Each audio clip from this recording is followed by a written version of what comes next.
Welcome to the Bloody Broads Pod. We're your Bloody Broads. I'm Bhavna Sharma.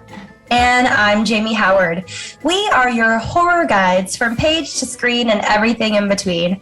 And I'm super excited because this week we have an incredibly special guest to cover this week's movie. I'm going to let her introduce herself. Hi, I'm Jamie 2.0. Ghosts are real. This much I know.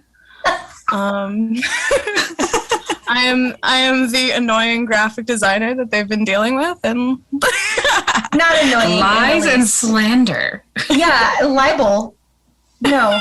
Our very talented graphic design artist. She is the Ink Witch, and she makes all of our beautiful logos and weekly graphics for our show.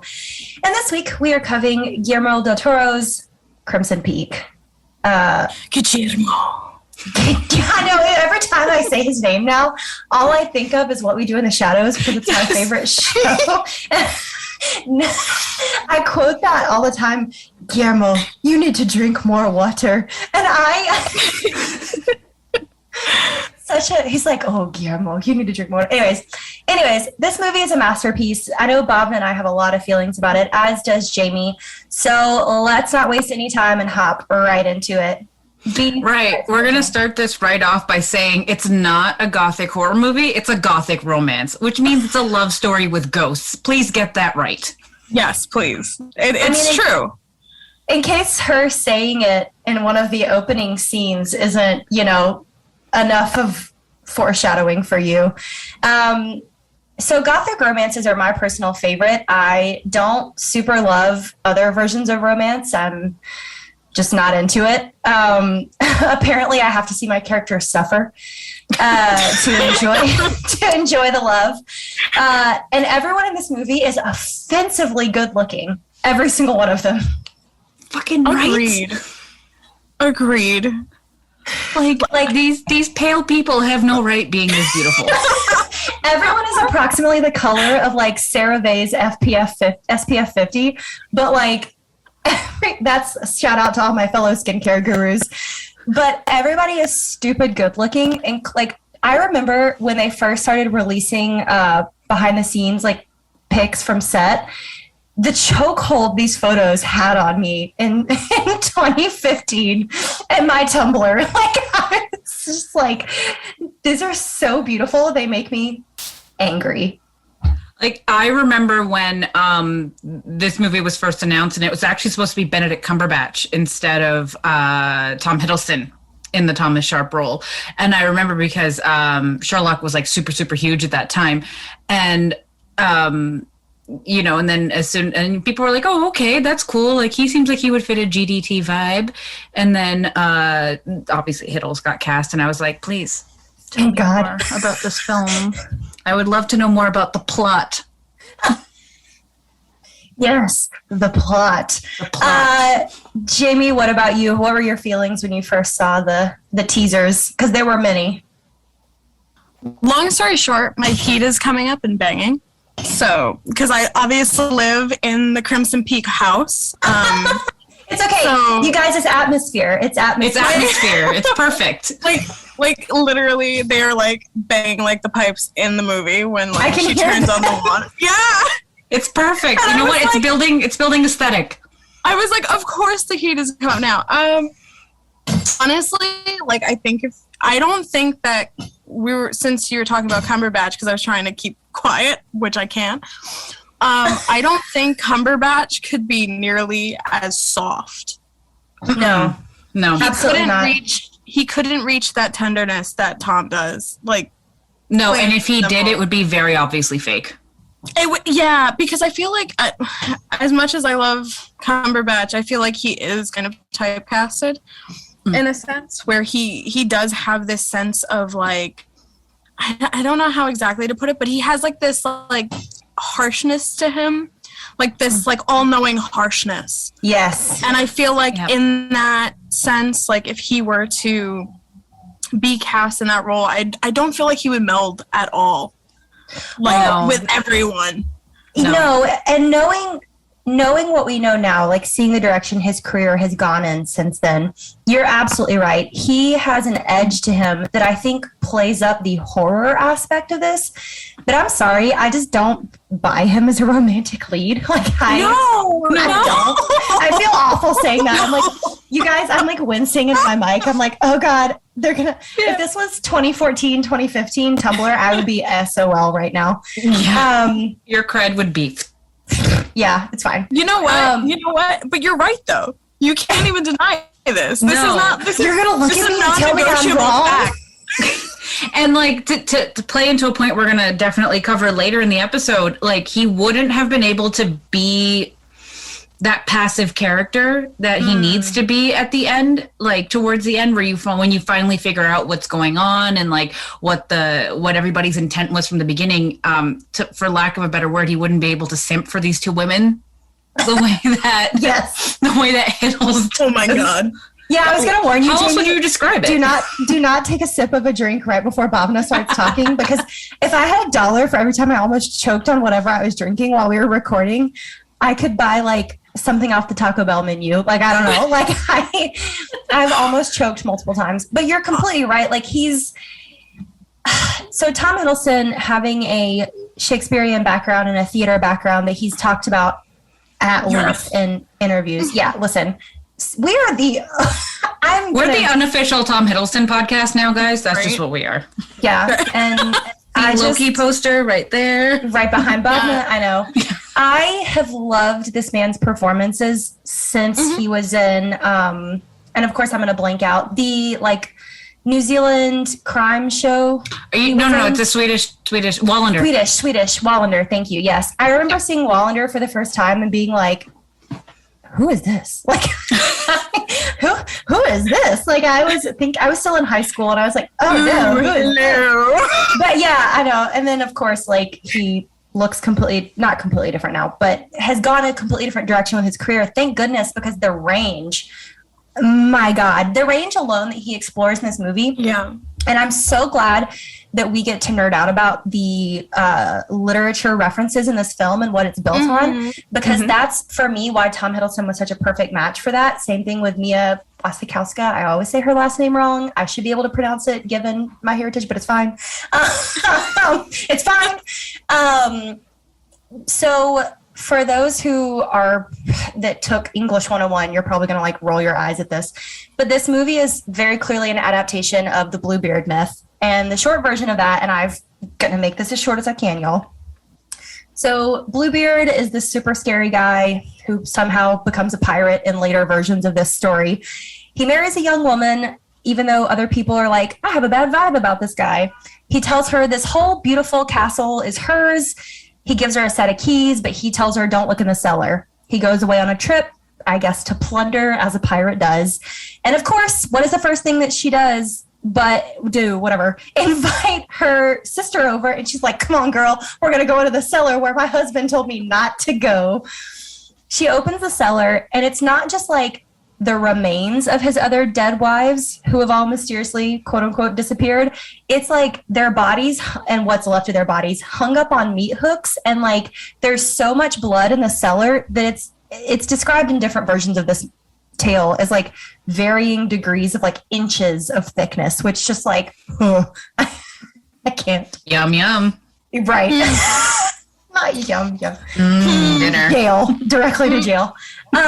So she obviously gets disturbed, drops the keys in the blood, and tries to get out of the cellar without Bluebeard knowing that she's been down there. He comes home. He sees that there's still blood on the keys because she can't get it off the keys. And then there's different endings to that story.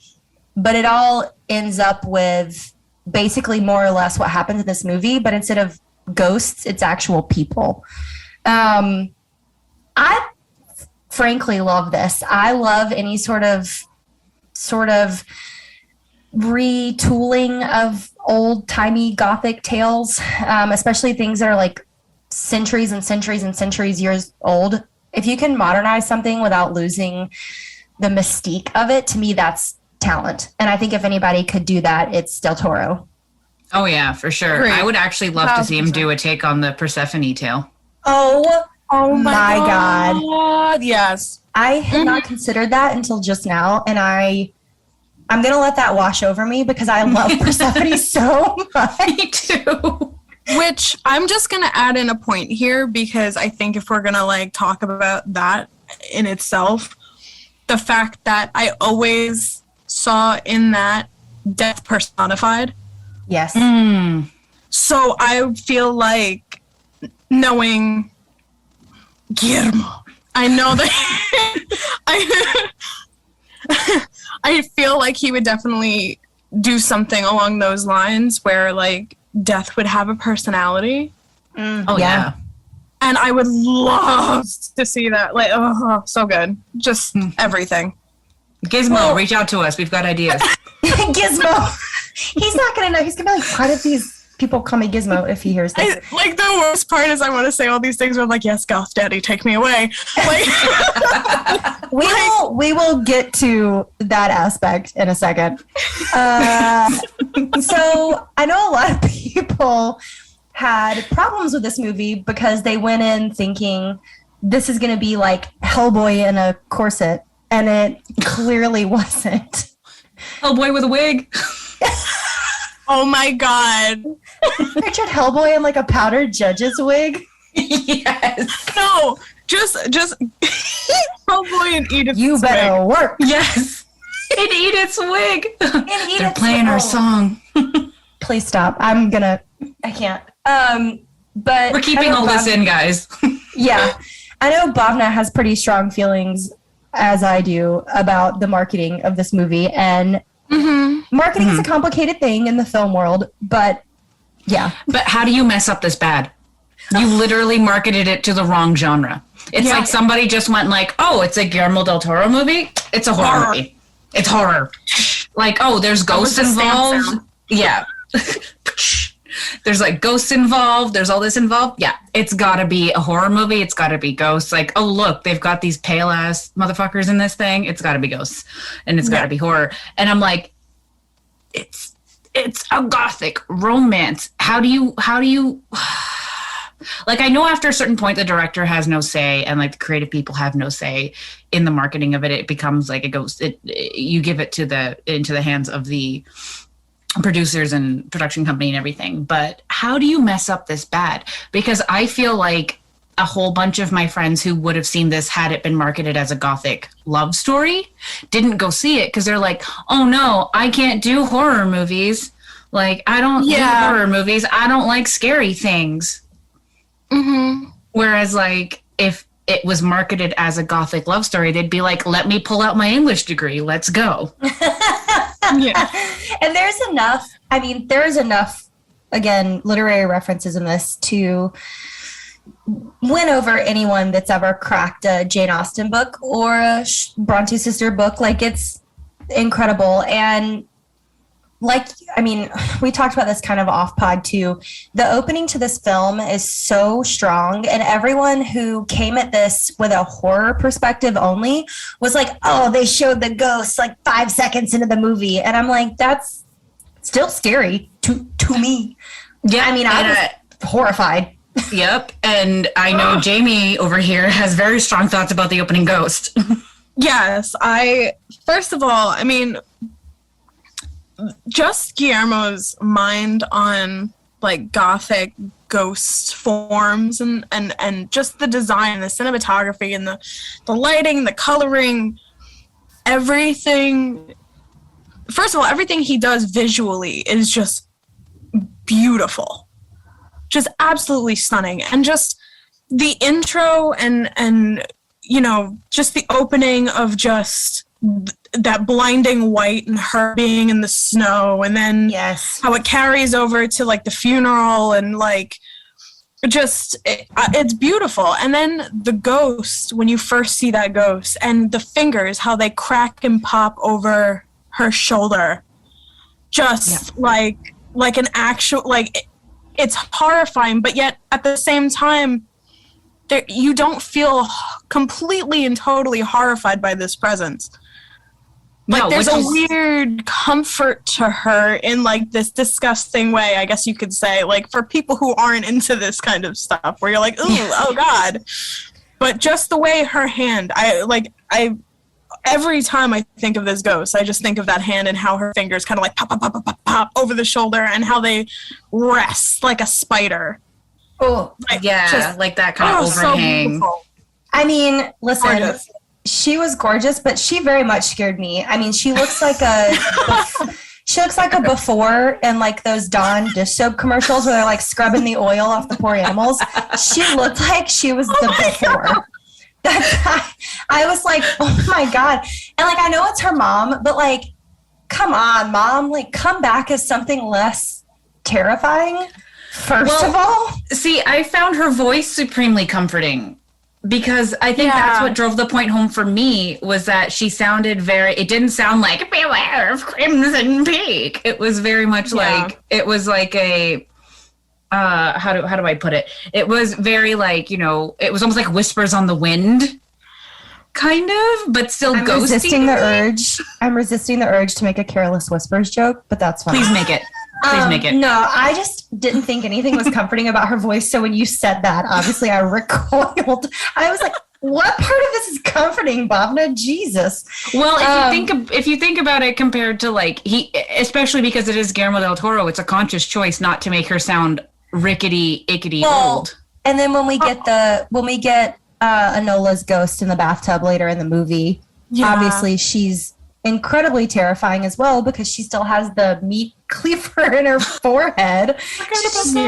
Spa day, apparently, with her murder weapon firmly lodged in her forehead. And she's pretty terrifying. Yeah, but also, like, the thing that I also love, because it is Guillermo, like, if you've noticed about, like, the mother ghost, she does have this, like, Dios de los Muertos type vibe. Yes.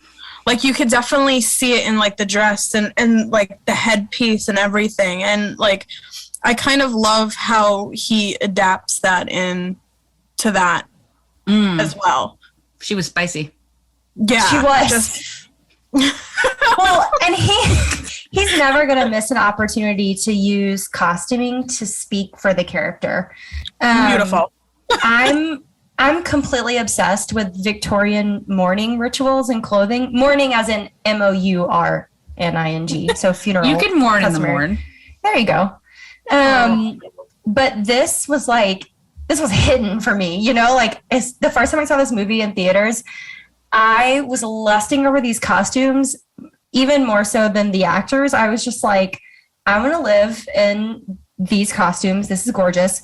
And so even though we jump forward to 1901, you know, 14 years later, and it's now the Edwardian period, the beginning of the movie is still set firmly in the Victorian period. And then obviously Thomas Sharp and his sister, Lucille, still wear more Victorian style clothing that's 20 years kind of behind the times now, because although they're wealthy, they're kind of running out of money and they're resoling their shoes. And Edith goes out of her way to point that out. She's like, you know, did you notice? Yes, his coat is nice, but it's old. His shoes are well worn and patched over. Yeah, they're handmade, but they're very worn. Right. And so detail that they actually even pointed out. Yeah. Yeah. Exactly. Like it's one of those things where it's put in there like if you know, you know, and by the way, point. Well, and people can say that was heavy-handed or whatever, but most people that I've talked to needed that. Not to say that like, oh, you wouldn't get it or whatever, but like if you're just a casual horror fan or if you're just a casual movie fan or whatever, unless you are a massive nerd like myself, you are just not like, no one's going in the movie like, hey, let me catch all of this symbolism the first time. I mean, it took me, I've seen this movie like 4 times at this point, but I mean, I saw it twice in theaters and really it didn't hit me until the second watch. Like, you know, Edith's clothing is very billowy and open, and her movements are very graceful even when she's sick and getting poisoned. And Lucille is always in very structured clothing that is constricting and severe, just like her personality. And I mean, I think it just speaks to something that we get a lot in the theater world and not so much in the film world. You tell a story with the entire set piece, including clothing. And yes, people do that in films, obviously. I'm not saying they don't. But it gets played up in stage more so than film and television. Yeah. I just love little details like that, you guys. If you guys want to nerd out about Victorian funeral rituals, at me on Twitter, DM me. I mean, I got you. Same. I actually have a set of mourning beads, by the way. Okay, we're going to talk about that after the episode, because I will ask you a bajillion questions. So, yeah, and Bhavna, you killed it with the notes this week. Like, I didn't. I was, like, going down the notes, and I was like, yes, cool, yes, this is what I was going to write anyways. Yes, yes. Because they're very chaotic, guys. They're very chaotic. Oh, yeah, no, we'll never go in order. Live with it. The way that they use ghosts in this film, like you said, it's very familiar. It's very helpful. It's not supposed to be scary, even though they are scary. And it obviously reminds me of the joke about biblically correct angels, where like they show like the big like blob of eyes and feathers floating in a field or whatever. Be not afraid, my child. Yes, I saw. Someone else just animated that on TikTok the other day, and I died. I was like, this is horrifying. But I'm also refraining from singing "See the Angel" from The Simpsons. Yeah, I was like, oh no, that would be hilarious. But I mean, yeah, like I said, from the jump, like they show Edith in the office where she's grown up and she's trying to submit her manuscript, and he's like, I didn't know it was a romance. Or no, I didn't know it was a ghost story. And he's like, I didn't know there were ghosts. You should add romance to this. And she's like, oh, but why? Why do I want to add a romance to this? I mean, I personally understand her. I get it, girl. Yes. Yeah. And like just to underline, score, highlight, bold, italic, you're at the point there. It's like it's a true Gothic romance because the ghosts are there to help you. They're scary, yes, like because ghosts are scary, but they're not going to not be scary, but they're there to help you instead of hinder you. They're there to be like, girl, go this way, you know, instead of like, beware the crimson peak. Beware of crimson. Listen, I'm still not over you saying she sounded comforting. Girl, what the fuck? Well, come on. She was mourning her. That's fair. I mean, it's kind of like, you know, when your grandma, don't take the Halloween candy, it could have drugs in them. Like, Grandma, no one is giving anyone free edibles. And if they do, I don't have $20 to spare per child. Yeah. People are out here poisoning children with the THC. Grandma, how do you know what that is? She's like, I heard they have Delta 9 now. Anyways, I'm gonna refrain from exposing myself knowing too much about Delta 8 versus Delta 9 and all that good stuff. Valium. Yeah. Grandma, her happy pills. So, anyways, sorry, go ahead. Oh no! Then we get the badass line, one of my favorite lines in the whole movie, which is So these busybody ladies, who I believe the ladies who lunch are there being all bitchy, being like, Thomas Sharp is romancing my daughter, ooh, you know, and then they're like throwing shade, Edwardian shade, at Edith with her writing. And she's like, oh, look at you, the next Miss Austen. And then she's like, I would rather be Mary Shelley. She died a widow. Because, I forgot to mention, not only when they mention that she's the next Miss Austen, they're like, didn't she die a spinster? Yeah, they straight up are just like, oh, a woman shouldn't write the word. It's a man's job. Yeah, a lot of internalized misogyny going on. It's Buffalo. Yeah, in 1901. Well, and Buffalo, full stop, period. Sorry for anybody in Buffalo. But it's Bhavna Buffalo. picks a new subsect of the population every week to just drag. And every week I'm surprised we don't get incredibly angry emails. Look, I'm sorry. I'm from Toronto. Like, It's fair, the closest it's fair. American city to us is Buffalo, and it's just good for shopping. I'm Great from wings. New York. Jamie. I'm from New York. Not upstate New York. Not real. Buffalo is fake. This much I know. Great wings. Beautiful wings. Beautiful wings, great shopping. There's a Hard Rock Cafe.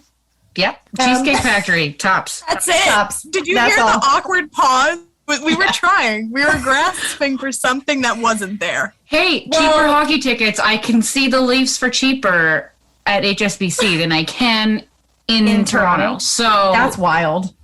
yeah. Well, much like we are continually dragging something once a week on this show, Edith really drags the concept of barons and landlords because they're like, oh, Thomas Sharp is a baronet, which I thought sounded very female. I was like, wow, that's feminine. And she's like, oh, so he lives off the toil and labor of others. And we were like, yes, Edith, like, teach them economics. I totally thought of Holy Grail at that point. Oh, yeah. With the two people in the field talking about socialism. Yeah. Every time. And you know what? For like 2 seconds, this is how you know that I'm not as cultured as I should be sometimes. I was like, what does the Jay-Z song have to do with this? Like, what? And then it dawned on me, oh, that one. Not Magna Carta Holy Grail. Yeah, my bad, y'all. So on top of that reference and the Bluebeard reference, we also kind of get that extra layer of Jane Eyre, which I know is not a Jane Austen tale, but similar era, similar literature, you know. So that book is about a girl with no family who falls in love with a mysterious man who lives in a creepy house that has an attic she's not allowed in. And then she discovers that he's actually married. Oh, and Bhavna conveniently has a copy right next to her computer. Of Jane Eyre. I also have Tess of the D'Urbervilles over here. I've got a bunch of Austen. I mean, listen, we do love classic literature. It's just, I love that Del Toro took what could have been a very repetitive story. Yes, Frankenstein's my fave. Sorry, Bhavna held up her copy of Frankenstein. Mine is on this shelf behind me. One of my favorite books of all time. I love that Del Toro takes something that should be very old, to be honest, and very overdone, and makes it incredibly grounded, incredibly interesting.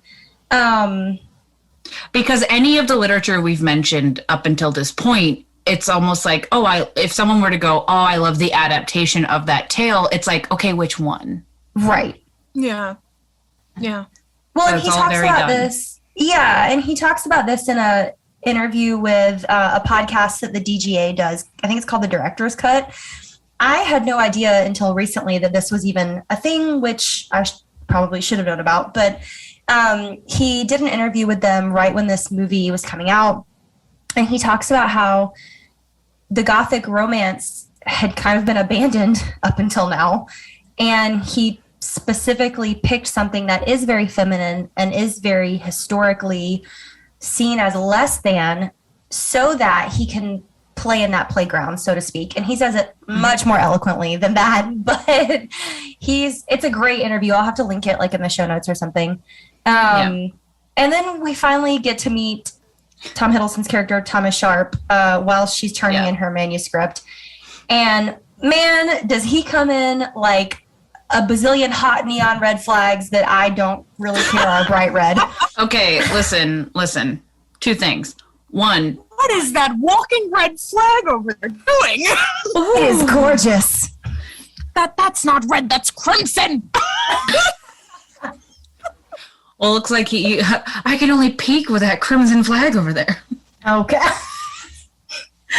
That was bad. That was bad, guys. That was bad. Jail. I'm going for it. Straight to jail. Hold my pen. Running with the flag. Got it. I'm going long. But right before this hunk of hot burning red flag walks in. I just want to mention, especially since we're a bunch of stationery nerds here, that pen that her dad gives her. And I'm sorry, I'm going to call him Bobby because Supernatural has permeated my brain for too many years. He is just always going to be Bobby. Yeah. Sorry, but that pen was just freaking gorgeous. And she, when she spurned it, I felt that in my heart. Yeah. When she was like, I'm going to go type my novel. And I'm like, no. So pretty, though. The Stop It Grape lady just... I was like, man, Urban Outfitters would charge like $150 for that. What are you doing? Yeah, had she... Sorry. Some of my pens are like $300. Girl, no shame. Also, you're an artist, so like, let's perspective. That's your tools, Yeah, but hey, look at this beautiful pen. It's worth more than the freaking paper I'm writing on. It's worth more than my life at this point. I mean, listen, Edith could relate apparently because they were like, you're not worth me trying to like, okay, I don't want to jump too far ahead. But the social intricacies of Victorian and Edwardian life are, again, something else that I super love. I just find it all very fascinating and I love frilly, useless, but pretty things. I'm a Libra. Deal with it. I'm a Pisces. I'm all about the pretty. Yes. And so, of course, like he dips this movie. I mean, just all of it is coated in this gilded-esque aesthetic. And literally... You mean like the walking red flag? Yes. Oh, my God. First of all, he grabs, when he meets her, he literally comes into her desk, picks up her manuscript, and apparently in like 2 seconds of looking it down and then looking back up goes, did you write this? And I'm just like, did you read it that fast? Are you a speed reader now? Like, yes, I did write this. Yes. Well, I mean, she's very much like, yes, this is what I wrote, blah, blah, blah. So... Only part that actually bothered me in that movie was like, he was like, oh, this is wonderful. It's like, how... You read all? Huh? It's the only detail in this movie that kind of like got at me. I was like, come on, like let him at least flip a page. He literally glances. He looks like when newscasters are holding papers and they like glance down and glance back up to start reading the headline from the teleprompter. I was like, did you just have a photographic memory of that page and decide that you read it all? So he's a shit ton of walking red flags. I know, Bhavna, you and I had the same reaction to him walking into the meeting with her dad and the board of trustees in that little machine. Yeah, he takes like, it's like the red flag tour continues to the office. And he's got this like perfectly working miniature model of this machine he's trying to get funded. And it's so perfect and intricate and it works really well. And you can see that most of the board members are like, ooh, shiny. Like, oh, if it works on this scale, it must work when it's embiggened. Like, and the only person that sees right through it is Bobby. We love a man who does his research. Bobby. When you say Bobby, all I think of is Bobby Boucher or Ricky Bobby, so I'm uncultured as hell. I knew you were going to think that. It's okay. I'm referencing Supernatural. How cultured do you think I am? A little bit more refined in terms of taste, but it's fine. So these are the two people who have literally been sitting here talking about everything from Mary Shelley to Jamie, Ricky Bobby. Jamie, you have to understand, it's not a Bloody Broads episode without a little self-deprecation. So I think this is another moment that Del Toro really capitalizes on the symbolism. The machine in miniature, what he shows to the world, is very cute and shiny. I mean, like, this is all works perfectly. Yeah, this is all steampunk's fault, first of all. And then we get the cut scene to the actual machine once they're at Allerdale Hall and they're actually living on his land. And it's all rusted and gross and billowing steam and like pouring out this red clay, which is such a heavy-handed visual. But I appreciated it because if we can have things like, isn't it Vice City where everything is black and white and then some stuff is red? Sin City. Sin City. Y'all, I'm going to get some. It's fine. That if someone like is keeping a tallied list of corrections for this season, God bless you. So Sin City's like that, you know, like I don't think It was me. it was me the whole time. Tell Jamie. I wanted her to know it was me. Oh. We just referenced 4 separate pop culture things in a span of 10 seconds. If y'all didn't know already that we all have ADHD, we're all just wheezing into our mics. Okay, it's fine. We co-parent the one brain cell we always have. It's a difficult schedule, guys, but we somehow make it work. We are great co-parents of this fine. one brain cell. The brain cell gets watered and fed, and then it gets passed around. So I know we talked about this. During our episode with Sheree, that like things don't have to be light on the subtext. Like they can just be actual text. Yeah. And I think there's 2 sides of this coin that happen with specifically American cinema, where people are either a little bit film bro-y, a little bit film snobby, and they're like, oh, it was so heavy-handed, it should have all been subtext. And then there's the other coin that's like, if I don't have every single thing spelled out for me, this movie was garbage. Like, there's so many extremes in American cinema. And it's one of my biggest pet peeves with storytelling, because that's why we don't get movies like this made very often. Mm-hmm. And again, that leads back to my gripe with the marketing. Mm-hmm.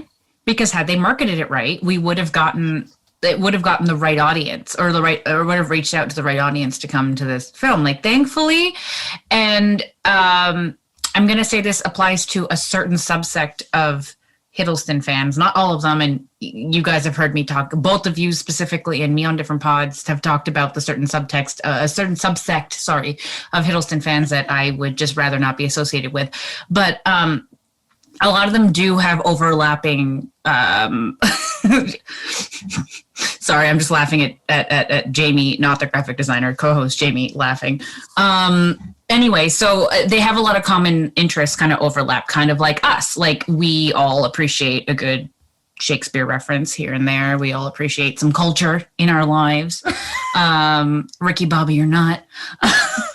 But a lot of them did come out for this film, but I feel like it would have reached out to the audience that would kind of resist the star power of this film, but would have absolutely enjoyed everything else about it. So like you would have the people thinking like, oh no, it's a Tom Hiddleston movie. Like, I don't want to be associated with those crazies. I'm not going to go. Like, this is for the fangirls or like something like that. And I know personally a few people that kind of argued with me on that level. And I'm like, just watch the movie. Well, and people on the same, I'm going to be devil's advocate, on the same scale, freaking Charlie Hunnam is in this. And again, gorgeous man, incredible actor. Gorgeous man. But he basically plays like the 1800s doctor version of Jax Teller in this, if I'm being honest. Like, that's zero shade, all love. I think he's a beautiful human being and a great actor. Like, I'm sure he's done and said something problematic. I don't know. I didn't do my homework on that. I didn't do my homework on that either. Don't tell me. Just let me think he's a good person. Let me be ignorant. Yeah. But Bhavna and I, for example, both love BuzzFeed Unsolved. And so does Jamie. Yes. I'm smiling. Yes. Listen, Shane and Ryan, we love you. I'm super sad it's the last season. I'm genuinely upset. Oh, no, I'm actually upset about it. And I really want them to do something like what we're doing on this podcast, where maybe they'll start watching movies together. I know they're doing their own thing on other channels too, but I just want them to forever ghost hunt. I know. I'm like, that spirit box needs to go on forever. Listen, Shane's Shane's impersonation of the spirit box will never not make me laugh. But Mothman, though. Oh, I know. Yes. Or Goatman's Bridge. Oh, Goatman's Bridge. Yeah. Okay, sorry. I'm going to reel us back. Reel us back, yes. So why this is related is that there's a scene where Edith goes to Edith, come hither, goes to see Charlie Hunnam's character. I think his name's Alan. And he's a it's unclear if he's just an optometrist or like the Edwardian version of an optometrist, or if he's a generalized doctor, but he's a doctor of some sort. They do, say right? He's an optometrist. Yeah, you're right. Okay. So he starts talking about his hobbies. He's like that guy that actuallys himself into like his hobbies. Like, I'm glad you asked, and points out spirit photography, which he had just discovered for himself. And, you know, he's talking about latent images and all that kind of stuff, which had me nerding out because I'm all about how you're about Victorian mourning. I love like all the ghost hunting, spirit photography, even those, even the dead people photography, how people would have their like recently deceased loved ones, postmortem, photography and all that kind of stuff propped up. And I'm like, I'm glad they, right? Which is wild. Listen, I know, so Jamie, wild. You're also into this as well because we all three kind of met because of, Bob and I introduced Jamie and I, but we all three super love the paranormal side of things as well, which I know you've heard Bhavna and me say on this podcast before, but like blows my mind that there was an entire spiritualist movement of like, we're going to pull cheesecloth out of our, and then call it ectoplasm. I was like, girl, what? Or like the Fox sisters. It is. I mean, what? Yeah. You should probably get that looked at. Yeah. So, but I think that also plays into the whole background of setting this movie in 1901, because at the time the spiritualist movement had taken off and we had the Fox sisters, you know, leading their famous seances, and like people were more apt to sit around and think about ghost stories. And Blavatsky already had her Rachel Dolezal tour of India by that point. Oh, God. Aleister Crowley was, you know, starting to creep about. Which I'm not going to get into the occultism side of things because I will speak for days. No, please do. Please do. Yeah, we're please. No, absolute days. we're just gonna completely skip over that because Bob has heard me go on rants about these things before, where like I bring like everything into play. So we're just gonna skip over that for now. If we have another episode where there's any occultisms, hi. You know what? I'm gonna say it right now. We'll probably do a separate like fun episode at some point on occultism because, come on, guys. We all if that's the case, you guys are screwed. I'm sorry. It's fine. It's fine. It's not going to be bloody broads. It's just going to be Jamie. Just another like fun fact about the three of us, and especially related to this movie, and why I was actually really excited to have all three of us on this episode, is because in three very different ways, all of us have kind of experienced the paranormal to a degree. Like nothing as striking as Miss Dawn commercial mother gripping our shoulders. No, but just to a different degree, like to the point where it's one of those. I've ruined. That's completely my fault. I just can't unsee her as like a poor little duck that's like covered in sick oil from Exxon, like or BP. Like it's what she looks like. She looks like a spirit Halloween decoration that's been like dipped in tar, and I feel bad. Like I'm like. She's so scared. That's not shade. Like she's scary. No. It's true. She is. And like dipped ghosts are actually like the theme of this film or like aesthetic film because all the ghosts are dipped in something at some point. Oh, okay. So let's get into the imagery of this movie and away from the plot for just a second because I know all three of us have super strong feelings about this. So my initial thought was if you kept count of like the red, blue, and yellow that gets used in this movie, like it is such a striking. I know I just said that earlier, but the contrasts in this film are so well done. I don't care if people think it's heavy-handed. I really don't. I think it's beautiful. And like the symbolism behind the colors, in a sense. Yeah, you know, absolutely. You know, just how in certain scenes you have this overhanging color and then you have this overhanging color. And you know what I mean? Like, I think, and you know, just because I do the graphic design stuff, you know, that's the stuff that appeals to me as well. Like the imagery and cinematography alone is just beautiful. Like there's no other word for it but beautiful. No, it's super, super beautiful. And like, I actually love how heavy-handed the color imagery is. Like Edith, even the good clothes. The clothes. That's what I was just about to say. The clothes. Like Edith is always in some light yellow or bright color or like light, like innocent, oblivious kind of like, ooh, I'm floating through this whole situation type of vibe you get off of her with her hair, like her long ass wig, like coming down, like her ramen noodle hair. Like I want her hair so bad. Jamie, I know that Bhavna's seen it all, but like, I know you've never seen, sorry, I leaned away from the mic for a second. I know you've never seen how much I actually have. It's definitely not that long, but it is almost down to my butt right now. And it is heavy, but it's also like, there are so many moments in this film where I was like, oh, wow, they really studied the Edwardian aesthetic, because not just her costuming, but the use of moths to represent death. I know, Bhavna, you took some pretty good notes on this too. Yeah, like it's one of those things where it's like he was not subtle with his insect imagery and with the moths as well as warning. Like when she walks into Allerdale, it's just littered with dead moths. I mean, also the house was kind of dead. But. Which also, mind you, I believe, and don't quote me on this because I'm not 100% sure which it is, but I believe in Mexican culture, if a moth flies into a sick person's house, they're going to die. I did not know that. Which, knowing Guillermo, knowing him and, everything that, like, he does and how he kind of relates it back to his culture in some way, shape, or form as well. Mm-hmm. Like, I have a feeling, I wonder if that's also in his mind when he puts the moths in. I mean, it has to be. It has to be. Given how much he likes to dwell on that kind of stuff and how much he knows. Mm-hmm. And if anyone knows anything about Guillermo del Toro's life, his grandmother tried to exorcise demons out of him when he was 4 years old. Just to give you an idea. If you didn't understand the way he is, that's why he is the way he is. That's just one little example to just kind of explain his whole...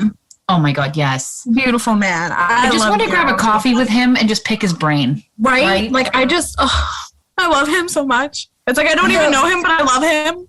Yes. But another piece, like, because he is very deliberate with everything he puts in, which is partially why I love everything he makes, because he does not have just throwaway scenes or throwaway things, was the imagery of the ants eating the moth's eyeball. When Edith and Lucille were just hanging out in the park. Fun fact, just a side detour related to this film, that park is the same place where they also had all the funerals in that movie. And like where they met up at that gravestone and everything. It's in Hamilton, Ontario. It's Dundurn Castle. The house at the beginning, so Babe's house, is actually part of University of Toronto. There's a really, really good hot dog stand just outside at the corner there, right by St. George Station. Also across the street from the Bata Shoe Museum. Hi, I can take you on a Guillermo del Toro tour of Toronto. I am signed, sealed, and delivered right now. Not a good hot dog stand right in front of his house. It's a really good hot dog stand. I love that house so much. Again, the same thing that we talked about during our Malignant episode.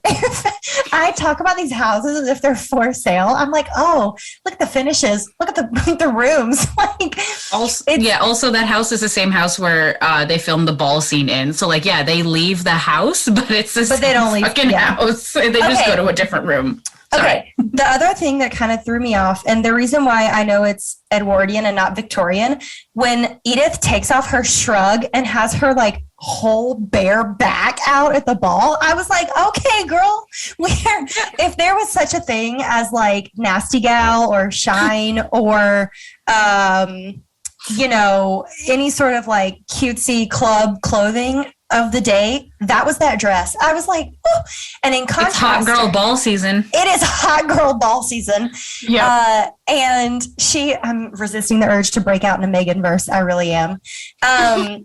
In contrast, again, to her soft silk kind of milky colored, open, gentle dress, we get Lucille's very structured red gown as she dramatically plays this piano. And Bhavna, did you get to see this in person? I got to see that dress in person, but I didn't know if they had it. At the exhibit, yeah. So, Jamie, did you go to the exhibit too? Did we all three go? No. Okay, no, so I went when it was at LACMA. This was obviously several years ago at this point. And the way that they structured the Del Toro exhibit, you came around the corner from his more like not generic, but like general horror archives of like Frankenstein busts and a replica of the bride, which I got very emotional at because I love her. You come around the corner and it's the Crimson Peak room, and that dress was in the center of this exhibit. Chills, full body chills. I have never needed an outfit from like this, and then the green dress from the Prestige. Like that's all I want in life. It's a great dress. And just to make a little point about the acting in that scene as well, I just love how concentrated Lucille was when she was playing the piano and very like bitch facey, like whatever. But then as soon as somebody came around, like even when she stood up, she was still bitch facey. But then when somebody, I think it was like the mother of the bitchy mother with the Austin line, comes up to her to be like, that was wonderful or whatever. Then she breaks into the, oh, hi, thank you. Like she's got like the fake gracious kind of face. And I'm like, I see you. And the mother then says that other kind of, heavy-ish line to Edith where she's like, don't worry, everyone will find their place. Ma'am. Absolutely no. It was, I'm sorry, like you don't have a place for me. She goes, no, everybody has their place. I'll make sure you find yours. That's what it is. Listen, let me tell you, blood boiling. So after this ball, we cut to her dad at his club, his gentleman's club, which meant an actual gentleman's club back in the day, not what it means now. No. And he's getting just ready hear the bass thumping in the back. This is not The Sopranos. Oh, bada bing. I love The Sopranos. You've garbage your last ghoul.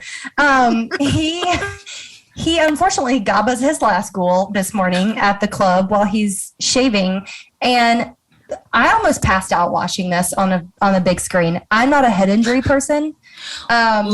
Look, that was giving me like, he doesn't die just yet. First, he gets just to get people caught up to the plot, if you don't already know it, he gets a PI. PI is played by Bern Gorman. He's been on like all your faves. If you're a nerd, he's been in everything you love. He killed me in Pacific Rim. That's my favorite thing he's ever done. Oh God, yeah. And he gets, just to catch everybody up, he basically finds out that Thomas Sharp has been married before.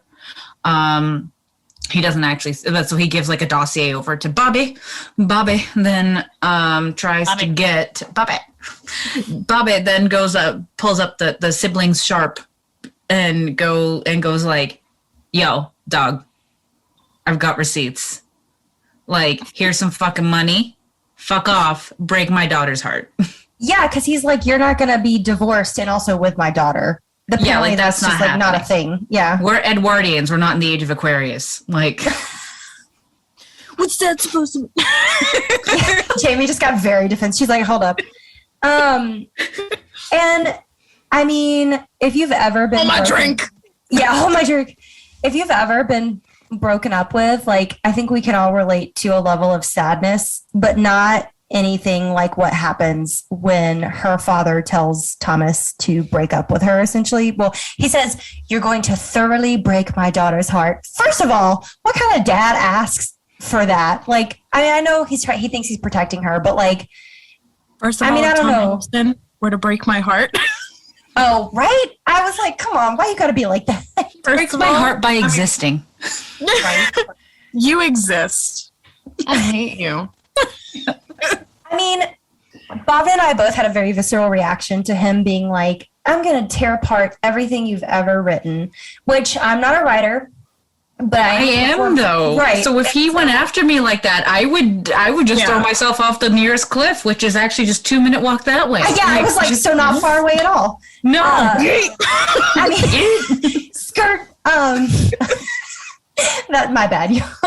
I mean, Jamie, can you imagine like a very handsome gentleman caller being like, I know we just spent the last week falling in love with each other, but your art is trash. Like, that's basically what he does. Yeah. There's no depth. No, not only does he say it's trash, it's trash, but it's trash for these very specific reasons. Like, picks it apart piece by piece by piece by piece. Do you know what it reminded me of? It was very 10 Things I Hate About You. Where I lost it. I was like, wow. But then she slaps him.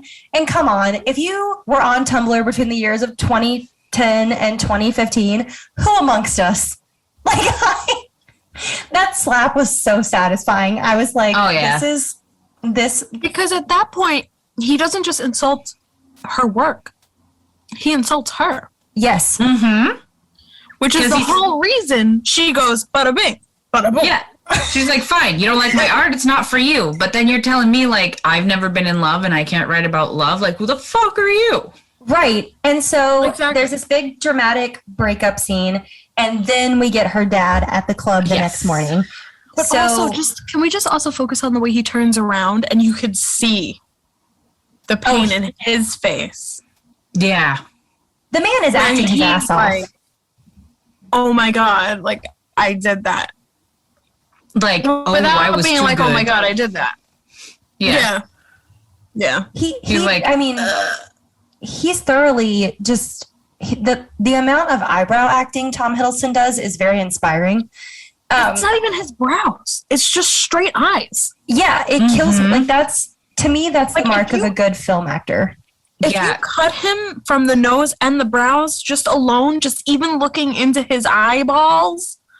So a couple of years ago, I don't know, time's a construct, he posted a video and it was literally just 30 seconds of him eye emoting. Betrayal.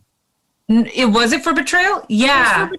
It was for betrayal. And you just see him, there's a journey in 30 seconds and it's all in his eyes. No words. And it's just all he goes from neutral to like devastated in like less than 30 seconds. This goes back to what we were saying in the beginning. I'm sorry, but there is no way in hell that I can see Cumberbatch doing this and emoting that much and doing so little outwardly. Because once he turns around and there's that moment of, I've like killed it now. Like, you killed our love fern. Like, it's dead. It's dead. And I mean, God, it breaks my heart, honestly, which is at the heart of, no pun intended, at the heart of every true gothic romance, is there has to be an element of despair, of finalness, because that's what life was. Like, you died, and then your family was in mourning for 6 months to 12 months for it, and you all wore special clothing to denote that. And people went to work when they were like 8 years old in a coal mine and never came back. Like, that's life. Sorry, I'm not laughing at child labor here. I got the black lung pops. Yeah, that's what I was thinking. The black lung. Pops. We all coughed at the same time. We went. More mad. Yeah, don't edit that out. That was 100% on purpose. Yes. So very much throughout this film, we get Victorian killer vibes, but not. I don't think we really understand it until this. I mean, it's the only brutal scene of the whole movie, and it did me in. Like I said, I almost passed out seeing it in the theater. Head injuries, not my thing, which is yeah. And I was getting not just but not like just a head injury, but such a brutal. Yeah, it was. I was just about to say the brutality. It would almost be different. Oh my God, I slipped and fell. Like, yeah. If it was like a life alert situation where he like slipped and fell and knocked himself out, I could live with that. I'm sorry, that was disrespectful. I've fallen. I can't get up. He literally. Well, and then we see. I mean, not to, give too much away, but like, it reminded me of the old people in Midsommar, which I also fast-forwarded through, rewatching. I was like, we're not watching this scene again. That's brutal. Yeah, I can't do it. I was getting Major Jack the Ripper vibes, not because of the method, but of the brutality. Yes. And the glove. And like just seeing the glove from hell. Slight side note. Jamie, Inkwitch Jamie, and I went on the Jack the Ripper tour a few years ago in London. I'm surprised we didn't get kicked off that tour. Oh my God, because we were very fucking put up with us. First of all, if any of them are out there and actually listening, I'm sorry. Yes, I'm so sorry. But we were, so every every time, and we can blame this on Last Podcast on the Left entirely, but every time our tour guide mentioned murder, we would just look at each other and go, murder. Murder, to the point where this Portuguese couple came up to us, like at one of the stops, and came up to us and were like, "Do you guys listen to Last Podcast on the Left? Because you guys have been playing murder for the last half an hour." Hard turn. Why, yes. Oh my God. Just fun fact, but I love that because I did my study abroad my senior year of high school instead of in college. I was in a very privileged position to be able to do that. And one of the stops, it was all over Europe, but one of the main stops was London because it was an art history study abroad. And I also went on a Jack the Ripper tour, but no one else on the trip wanted to go except me. So I was like, little baby goth me or emo kid me was like, I need to see Chapel Wait. Like, I need to see, yes. I need to see where all this happened. So anyways, very similar vibe of like, that was honestly a murder day for us because we went from the tower to shut up. We did the tower straight to that too. Yeah, so it was just a day of like blood and murder and that's exactly why women dying in an untimely fashion. Yeah, that's exactly why we all three love this movie. I mean, we finally finally after the first, because this movie is almost 2 hours long, which it doesn't really feel like it to me, but whatever. Not at all. No. The people who said this were slow, again, like I said during Malignant episode, did you watch the same movie as me? Also, gothic love story. It builds. Right. It builds. Like, I know you're used to everybody taking their clothes off in the first 5 minutes, Game of Thrones, but like, that's not how this so works. I don't do that now. No, you gotta wait. So. Oh God, I'm sorry. It's okay. That's the most bro joke I've ever made. So we finally get to Allerdale Hall. Is that how you say it? Allardale. Just north of Toronto Dale. Yeah. So we get there, and again, the house itself is a massive red flag because she walks in expecting this like beautiful, gorgeous mansion, and it is. It's 4 stories tall. But he immediately starts listing off everything that's wrong with the house as if this is an episode of This Old House with Bob Villa. Like, I'm like, what are you doing? What throwback? I forgot. Oh my God, I was just thinking that. Listen, I was a PBS kid. Oh my God, He literally steps on the floorboard and it's like, the floor leaks red mud and there's wind blowing through the house. And then she looks up and there's actively snow coming down the middle of the house. Girl, let me tell you, that's the Victorian equivalent to going home with a guy and him having a mattress but no bed frame. Like, why are you still here? Why are you here? That's it. It's just all red flags. And it was even colored red. It's even colored red. Or cream. I'm gonna say I'm crying. We've killed Jamie now over here. Turned red. She's also now becoming a flag. Laughing. Oh my God. God. But it's just like, come on, why? Like, if that didn't make you turn around and run, like, she hasn't even had the D yet. So it's like, ain't nothing good enough to keep you around. She ain't even had the D yet. That's the other thing. So she comes into Allerdale Hall. They meet a dog, which is a nice little foreshadowing moment of whose dog is this? It's got a collar. We literally find out maybe 5 minutes later that it's a dog that Thomas left for dead out in the city, but it came back because you're still not piecing 2 and 2 together yet. You're like, who the fuck's dog is this? So they come in, he gives her the MTV Cribs busted ass tour. And she's like, this is where the magic happens with my sister. With my sister. Yes, spoiler. I mean, you guys know how the show works. That's not a spoiler, but you know what I mean. Good and it came out years ago. Literally 7 years ago? 7 years? Yeah, something like that. 6. Math is hard. 6. So what do?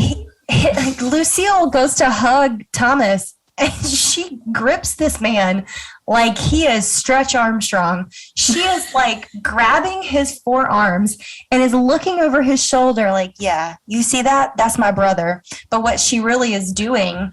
Yeah.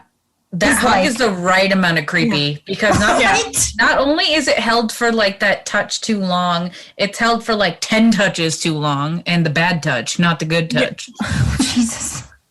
No, Not the bed. don't touch me there. This is my no. Okay. Anyway. You're bringing up the boys in the... Yeah.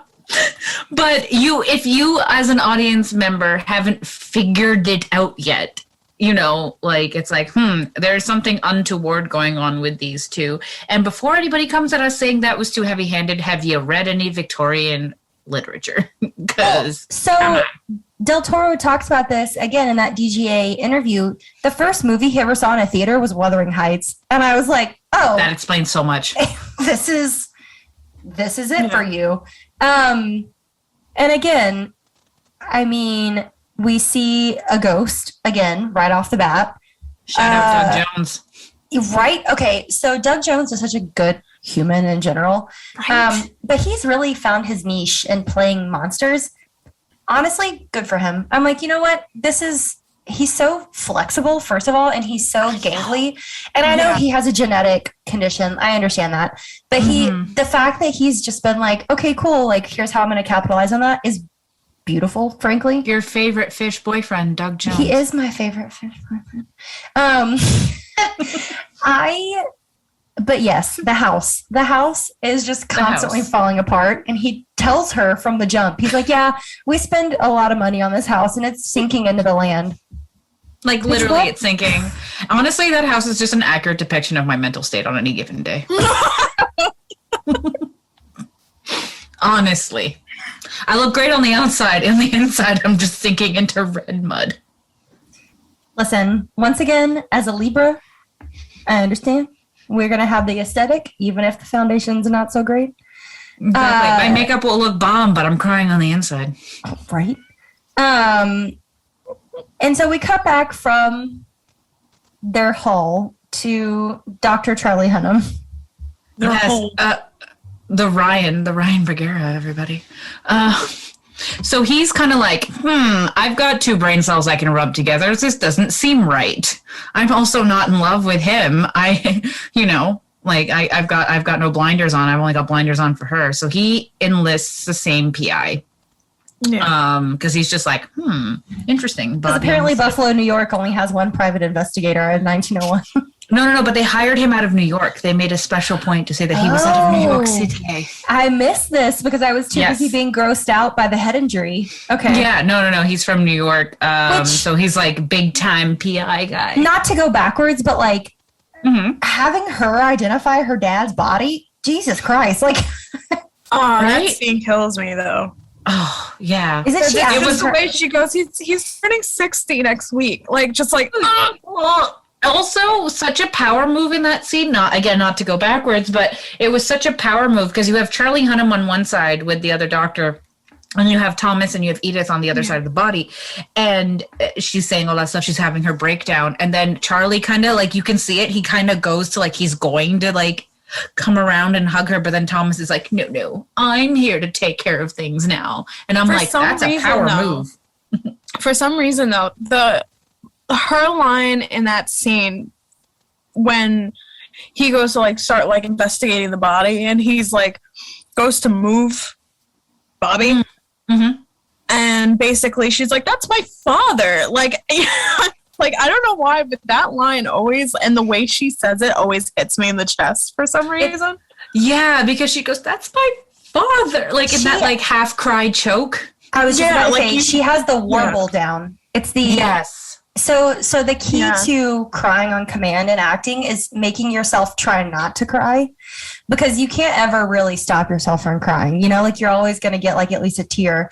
And she clearly went to the right acting coach because, good Lord, she knocks that scene out of the park. And then throughout this whole movie, Jessica Chastain does the same thing where she becomes the mayor from Nightmare Before Christmas. Like she's like, and then like she flips her face back around and she's like, oh dear, like there's a scene where she just goes from like which I'll discuss in a set when we get to that point, but like she goes, there's a scene where like she's talking to Edith where she's clearly had like that mental breakdown, like internally that anxiety of like I don't know what's going on, I can't control the situation, and has that like Nightmare Before Christmas mayor freak out, and then she just snaps out of it really quick when she's brought back with the spoiler alert, poison tea thing like, I'll make you some tea. And I'm like, whoa, that's scarier than any of the ghosts to me in that entire movie. It's just her ability to go like.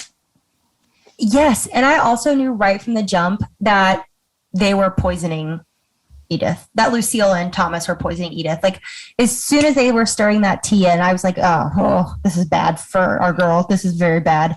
This is very bad. But back to Charlie. Sorry, go ahead. Thank you. Yeah, back to Charlie Hunnam.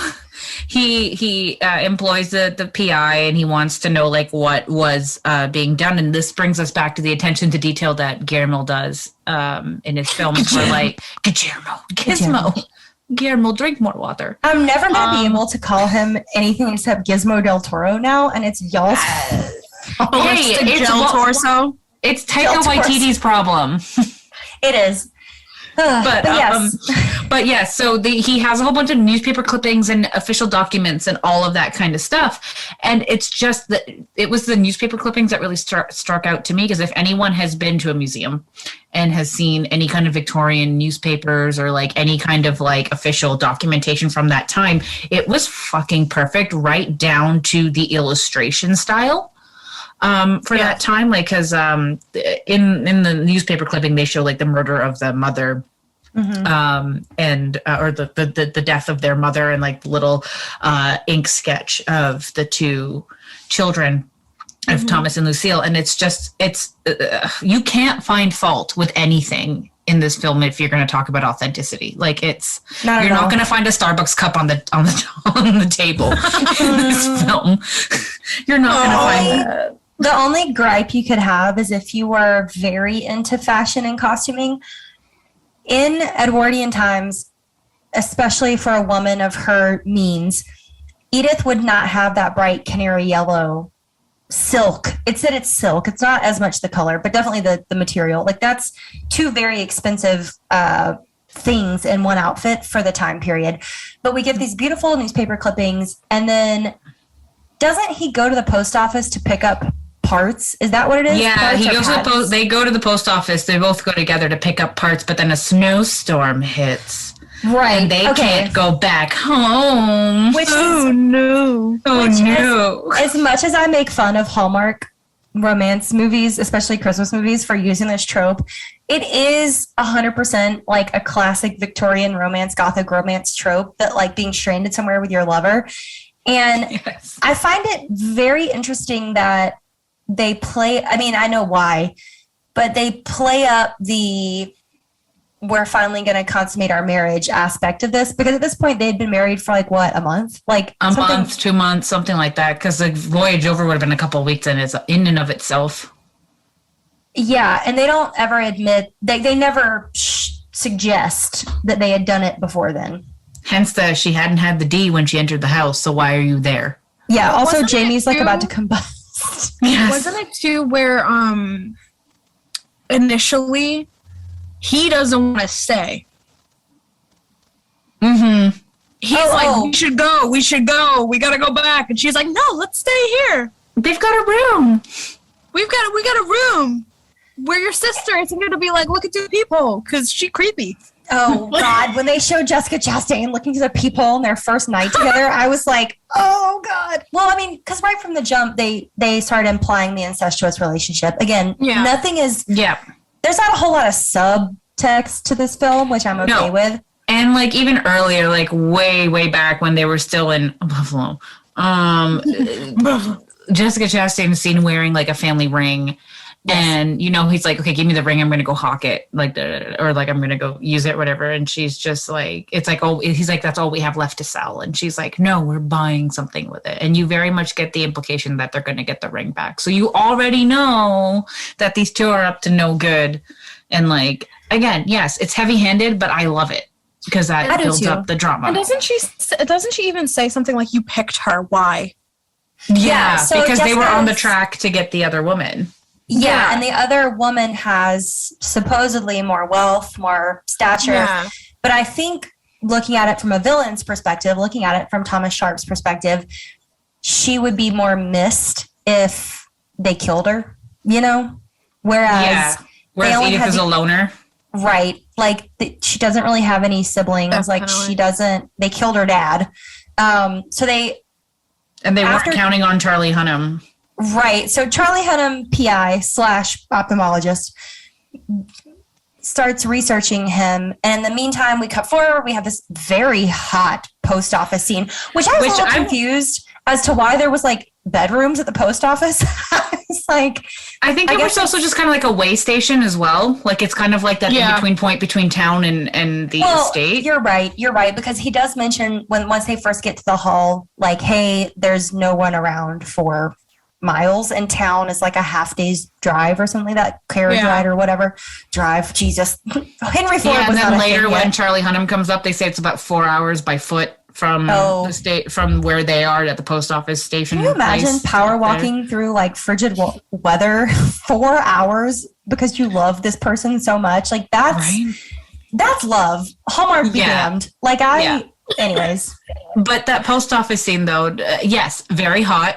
And everyone's probably heard that Tom Hiddleston made it a choice to show his own ass. And not hers. Scene. And not hers, because he's just like... We love a feminist icon. We do.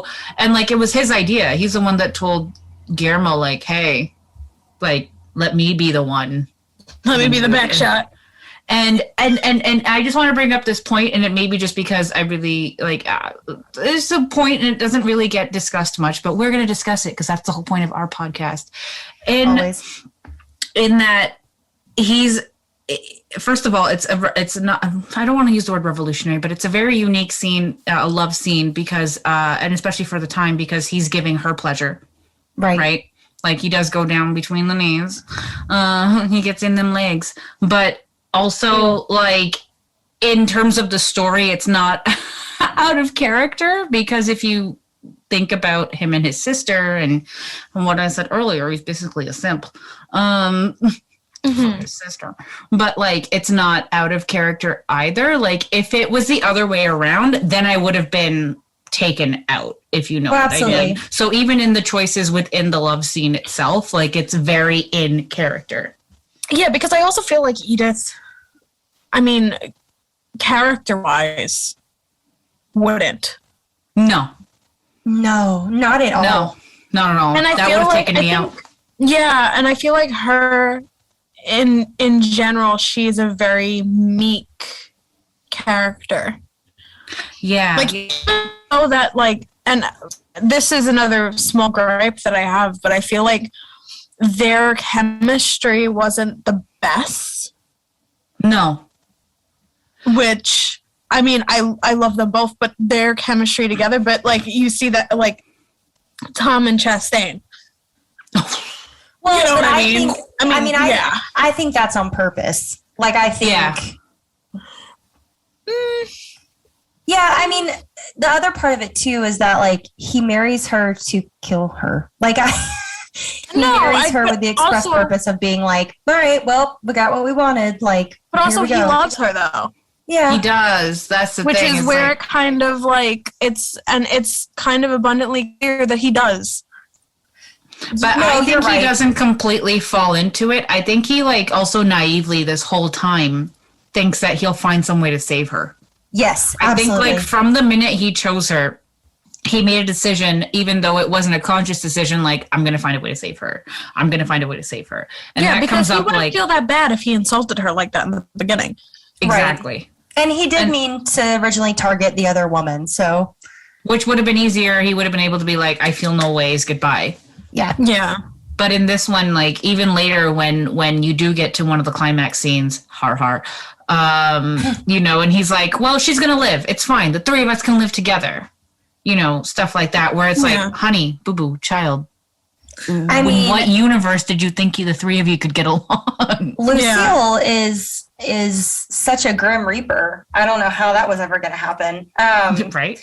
I mean, even so, they get back from the post office, and then there's that scene that we just discussed a second ago of Jessica Chastain going from, you left me alone in the house, I can't be alone. Like, she literally says, I can't be alone.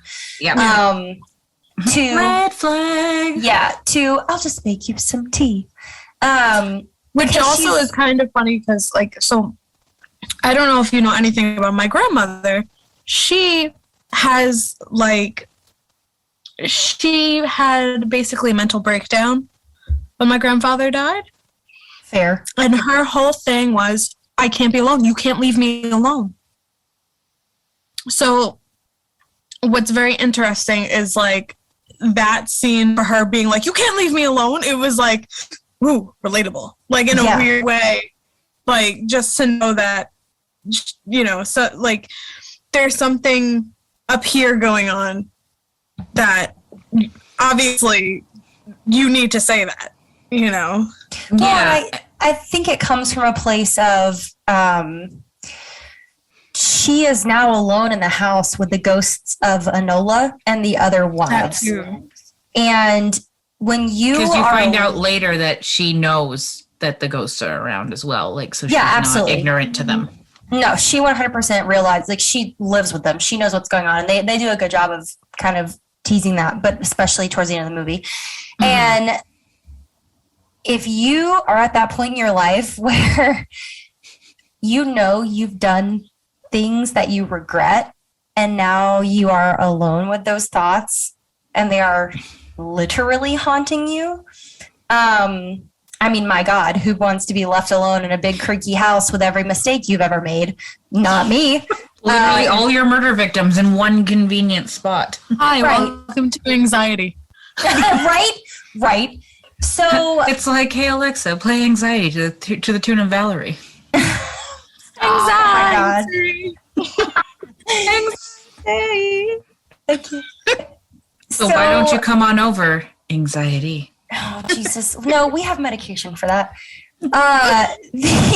For her, it's poison tea. For her, it's poison tea. And it ramps up after that scene. Like, from here on out, the movie, the last, 30-ish minutes, is just, ghost after ghost after ghost. And then her, Edith, finding clue after clue after clue that this woman, Enola, exists, culminating in, well, before she even goes down into the cellar, a la Bluebeard, she finds that creepy-ass recording. Yeah. That's like gramophone recording, which that actually really that gives me chills every time I watch it, when the voice when Thomas Sharp's recording's on there and he's doing that nursery rhyme and his voice kind of fades out in that creepy kind of way, and I'm like, nope. Mm-mm. It's like the OG Spirit Box. I can't do it. It bothers me to the nth degree. I thought of I had a Furby that did that once. Oh God, Furby's 100% cursed. Okay, for those that know me in real life, my friend Holly is going to hear this and is going to die. We send each other Furby memes back and forth because my Furby was 100% possessed. Like, I'll have to talk about this off air. That thing had a mind of its own, up to the point that my parents were like, no more. We're not buying you another one. That's so weird. Mine did too. Yeah, we're going to have a fun, random, Q&A podcast. Took the batteries out and it kept talking. Oh, 100%. Those things would short. So that what would happen is they would short out and they would just start blinking, because you know how they could blink one eye at a time. Anyways, this is so far. A, B, C, D, E, F, G, I will kill your family. That's basically what they were doing. So Edith finds this gramophone, and I think the best part of this whole thing is that this is basically cat and mouse with Edith and Lucille at this point. Yep. It's a game between them. Thomas is a non-entity in this whole thing. The whole third act, the final act of the film, he's kind of just there. Yeah, he's just there to be like, oh no, oh no, oh no, which way do I go? Yeah, very. It's funny because then he takes on the feminine energy and Lucille takes on the more traditionally masculine energy. So not to gloss over too much of the third act, but there's a lot of her finding more and more evidence of Enola, culminating in her going into the basement / cellar where all the red mud is coming out and finding the trunks of the other wives that he has killed, their stuff. Basically finding out that he's done this before and then having flashbacks to Bobby being like, oh, he tried in Milan, he tried in London, he tried in Edinburgh, he's tried in all these places where, guess what, these women are from. Right. Yeah. I mean, I don't know about y'all, but that broke my heart. I was like, this is the saddest, even though I knew it was coming, you know? Yeah. Yeah. It was just a very hard pill to swallow because, again, up until this point, Tom Hiddleston had not been the villain in much. He I was like, oh no, you're a bad person. Not literally, but just in this film, like this character is a bad person. So then we finally get the kind of denouement of the whole thing where Charlie Hunnam's character decides to show up and thinks he's going to save the day. So this scene was actually pretty brilliant to me. Yeah, agreed. It's really I'm glad brilliant. you said it. Thank you. Well, because it is brilliant. Like, he comes in and he essentially within 5 minutes in her presence figures out that, one, she's being poisoned, two, that, like, you know, he already knew that those two were kind of fucked and that they had killed her mother, that he'd been married once, you know, and all that kind of stuff. And then he sees her and then he wants to be alone with her. And then I'm like, as soon as they let him be alone with her for 2 minutes, I was like, oh, this is not going to go good. This is not going to go well at all. My grammar went out the window. That's how bad, it was. No, sorry. I just thought about this too. We get the very stereotypical she coughs blood moment. Oh, yes. Midway through the film, literally at the exact, I think it's almost the exact halfway mark, where she coughs blood onto her pillow. And I'm like, oh, no. Like, very, again, heavy-handed. But I she has the consumption. She does. Oh, Jesus. Consumption. Like, I will never forget, this is related, I promise. A couple of years ago, some NFL team members like neglected to update their vaccines, and this was pre-COVID. So we're not talking about Aaron Rodgers? No, you done messed up, AA Ron. They some of them got measles, and I was like, I thought that was like an organ trail disease. I was like, why are we getting measles? And like, I think it was like 2019, 2018. Anyways. So what year is it? Right. 1894. Listen. So we get this scene of her coughing up blood, again, foreshadowing. And so when Charlie Hunnam pops in to do what he thinks he's going to do, again, I know I've said this ad nauseum, but people who fight with me that there's nothing horrific about this film, I just so beg to differ because it's inevitable. Like, she's so sick, even when she survives, which she does. She's still sick. Like, it's still the middle of winter. Right. She still has to flush the poison out of her body. But anyways, so Charlie Hunnam busts in. I don't know about y'all. I felt he came in very unprepared. He did, but the thing was he wanted to bring people, but he was just like, there's a storm coming, so they were trying to get him to stay. He was like, knife to a gunfight, though. He brought no weapons. No, he's it's doing true. It for love. He's the hero of this film. He's going to do it on his own. He's going to strap Thomas Sharp to a chair and go 1 or 2. 1 or 2. Which one's better? Can you see me? Can you see 1, 2. Hold on now. Your pupils are going to dilate. He's just having him read a chart that spells out like time to die or whatever. I mean, his heart was in the right place. God bless him. But he's such a bumbling character throughout this whole thing that I'm like, he's got that like bubble of innocence about him that's very like Dudley Do-Right. Oh yeah. Canada's finest. Yeah. But like he's got that he's got that vibe of I am a good person, therefore nothing bad will happen to me. Spoiler, kind of a vibe. Yeah, but some very awful things happen to him. Yeah, which I want to talk about for a moment here.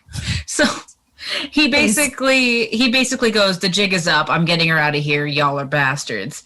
And he's trying to help her out of the house. And then Jessica Chastain is like, bitch, you fucking thought. And like, you know, stabs him in the fucking armpit. Which, ow. Yeah. That was right up there with the head clock for me, because ow, you used your armpit for a lot of things. Yeah. So that was ow. But then what got me was like, she finally tells Thomas to be like, you know what, you do it. You finish him off because, you know, you don't fucking do shit. Here you go, you do it. And so he goes up to Charlie Hunnam with the knife, and he does this whole thing where he's just like, you're a doctor, tell me where. Because if I don't do it, she'll do it, which I was like, fucking genius. And it was brilliant. And like, so he's just like, all right, like here, and he like stabs him where it's going to happen. But it's the most erotic thing. Oh, it's very homoerotic. It's very homoerotic. It's very, like he just, like, you know, he stabs him all like dramatically, and then he turns around and he looks like this kind of like windswept, anemic goth Fabio. with the wind billowing from the roof to his hair. The most apt description I've ever heard. And honestly, anemic goth Fabio. That's not windswept anemic goth Fabio. Yeah. He had hair and everything. And it was just it is. So I think that's something that's really easy to miss, even though it's really obvious too, that happens where he's like, tell me where to stab so I don't actually kill you, but it looks like I did something. I was not expecting that to happen. And we get him stabbed, and then we get the actual stabbing. Yeah, like, you know how many times I've joked about stabbing someone in the face? Oh my god. Jamie, I don't want to talk about it. Yeah, Jamie, inquiring minds want to know, Jamie, out of all your tools that you have, all your various pens and pencils and charcoals and things like that, if you had to pick a murder weapon from your art toolkit, what would you pick and why? I feel like the use of a fountain pen is just so poetic. I feel that. But I feel like, I don't know, yeah, we're just gonna, this is a recorded line. I mean, yeah, I just feel like that's just, I mean, like, what is it? Isn't it The Godfather where he gets stabbed in the neck with his glasses or something? Mm-hmm. Mm-hmm. Yeah. Like, let's just say fountain pen because I think it's just so nice. Although I don't know if the nib could take it.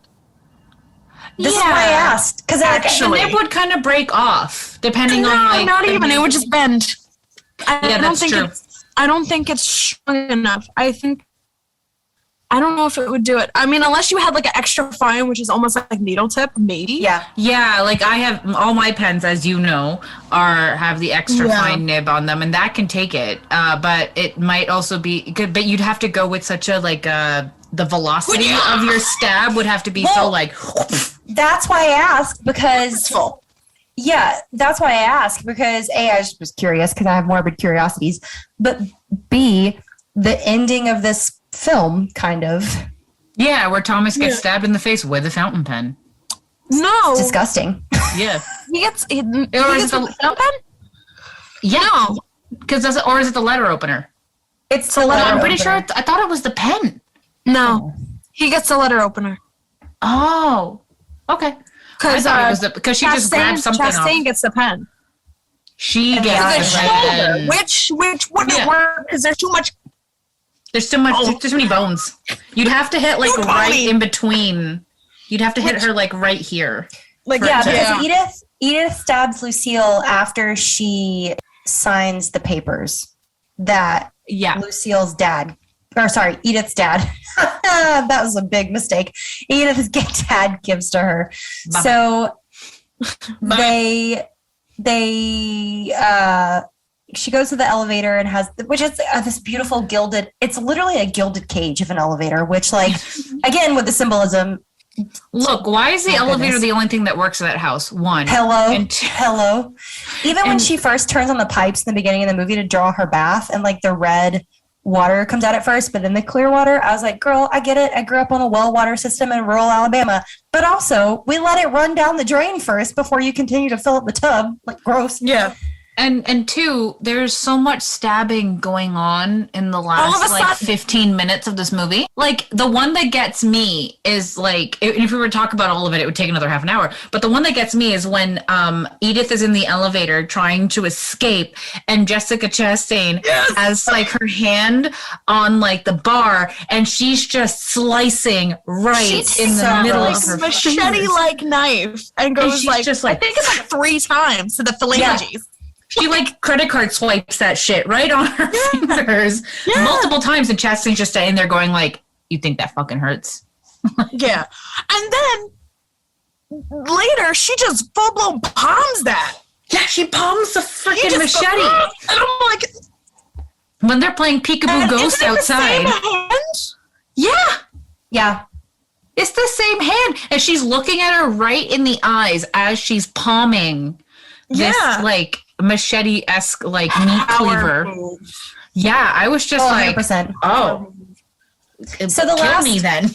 The last like 10 minutes of this movie are just everybody stabbing everybody, which I can get with. But again, getting stabbed in the eye, 0 out of 10 would never want that to happen to me. No. I already have poor eyesight. Relax. I don't need more. Who's among us? I know we all are like, okay, we all have on at least contacts or glasses right now. Like, let's talk about it. But where's Charlie Hunnam to give us a discount? I know. Listen, if Charlie Hunnam was my optometrist, I might actually go. Can you give me a combo where he'll hunt ghosts and give me an eye exam? Oh, goals. I would love that for me. Brand. That is our brand. So we do get Thomas's ghost in the end to be helpful. Beautiful. He's Thomas the friendly ghost. Like, he is very much what if tween me got Casper, adult me got ghost Tom Hiddleston, and I love that for her. Yep. Can I keep you? Well, Bhavna coming in hot for the creepiest reference of all time. I'm so mad I didn't think of that one first. No, it's all good. That was some heavy ASMR. I was just too busy thinking about his just pure beauty as a ghost. Well, I know. I mean, Jamie found him so beautiful, she drew him beautifully. Yeah. Jamie actually has this amazing painting of Thomas Sharp's ghost. Oh, yeah. We'll have to post it to the story after we release this episode because I'm all about it. But we end this movie the same way we started it with her monologuing, basically. Yeah, soliloquy, monologuing, whatever. Voiceovering. Well, I think it would be a soliloquy, technically, right? Yeah. Yeah. So, I mean, obviously, we all enjoyed this film. Jamie, we always wrap up, as you know, with a few closing thoughts. Please don't feel the need to summarize in any sort of concise way, but we do want to let you go first as you are the guest. Closing thoughts, takes, whatever you want to say in closing. Basically, just honestly, the film is just beautiful. Forever, I will forever be the first person to go, visually stunning. But then again, everything Guillermo does is just beautiful. Everything Agreed. that man touches is just beautiful. And I mean everything from the casting, I think, and the design, and even the costumes, just wow. Mm-hmm. I love it. Crimson Peak was good. Crimson Peak was good. Actually, Jamie and I have the same sweater we got from Super Yaki that says Crimson Peak was good. I would have worn it, but it's being washed right now. And I actually have a Guillermo shirt, so. yes, you do. Also, Guillermo, at me, I love you. Right? You. Hit us up. We've got Persephone plot ideas. Yes, please. Yes. You are perfect in every way, shape, and form. Please, I just want to sit and have coffee with you one day. Just anything. I honestly am mad that I've never run into him, given how many of his movies he's shot here and how he basically just lives here 90% of the time. Right now, they're filming an anthology series that Ben Barnes is in, and I was like, Ben Barnes, tell me when you guys are here? Ben Barnes. Yes. Yeah. I'm like, why are you here during a pandemic when I don't leave my house? I know.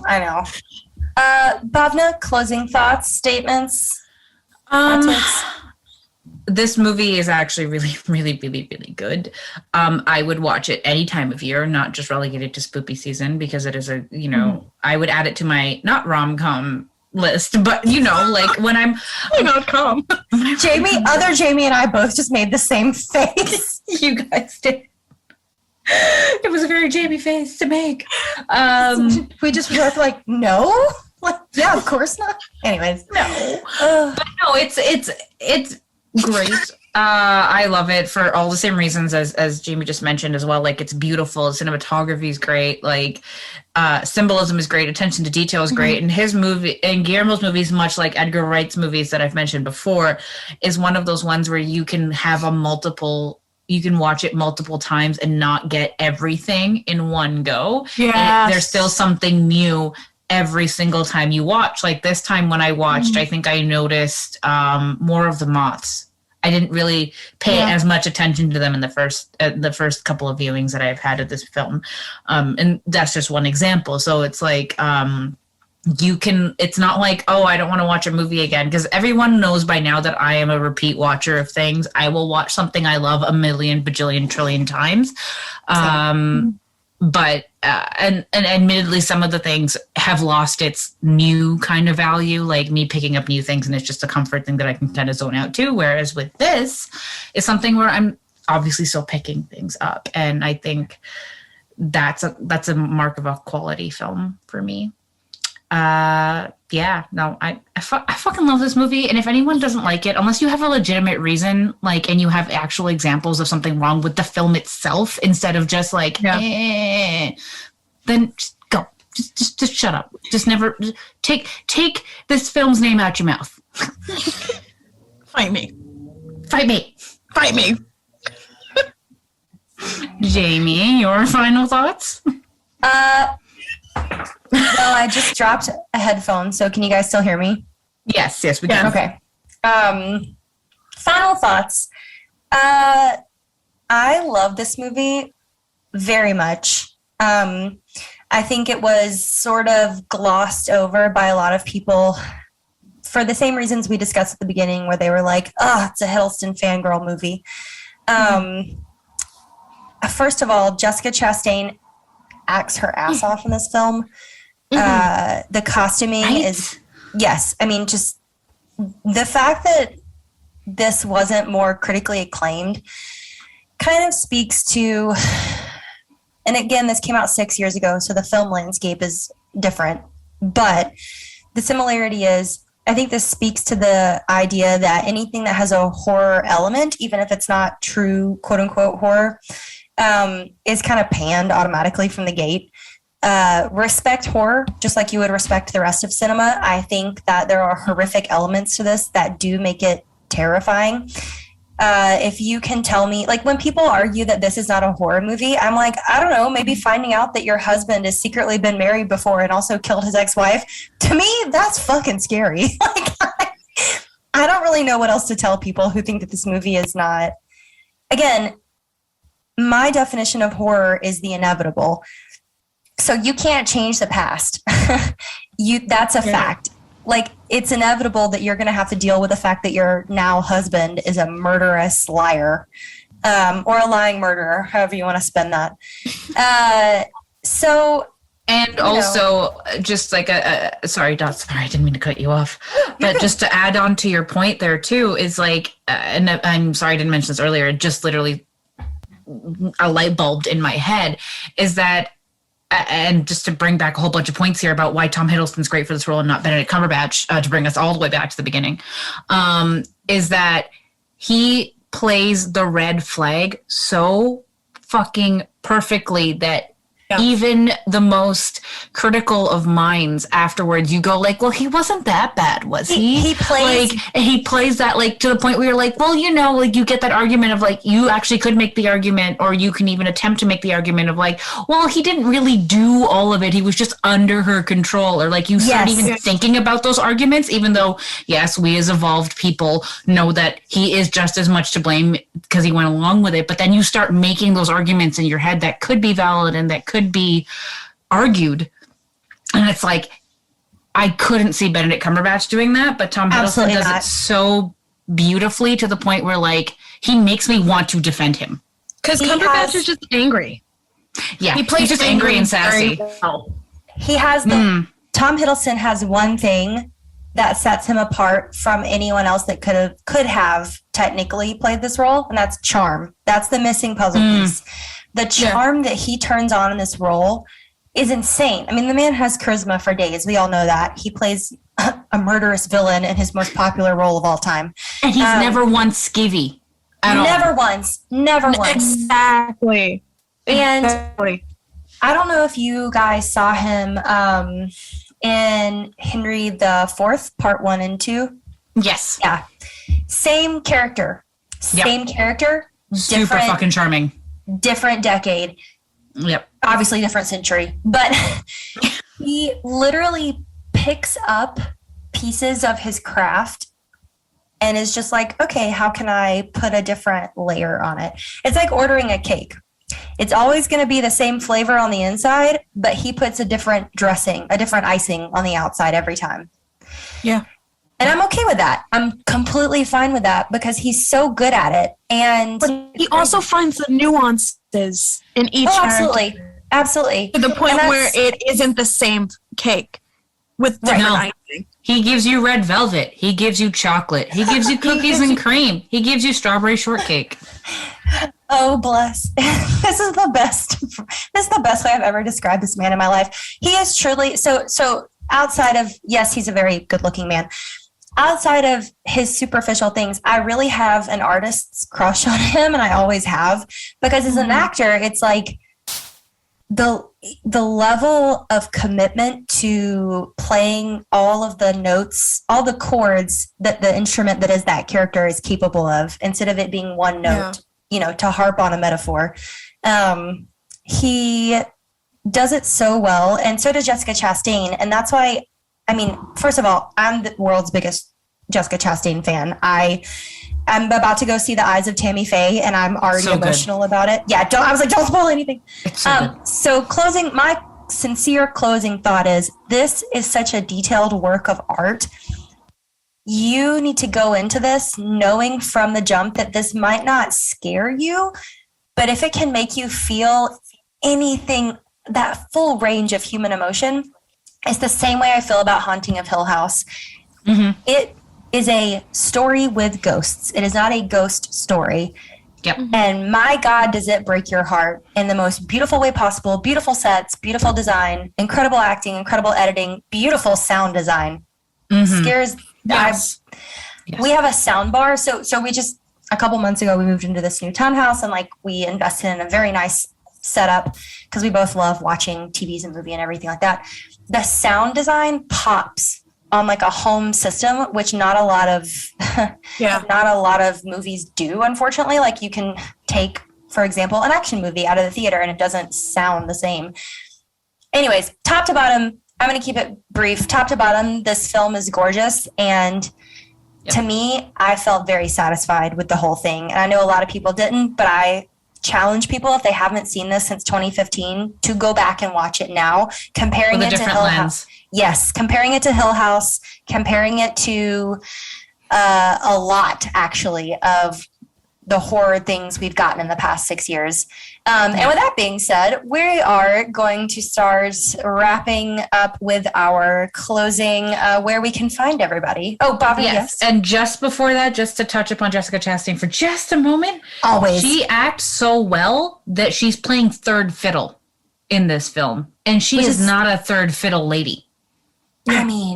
Blows my mind every time I think about it. Let's be real. And also, she acts so well that I ignore her fake English accent. But but yes, no, but it's she's just that good. But yes, where can we find ourselves? Jamie from New York.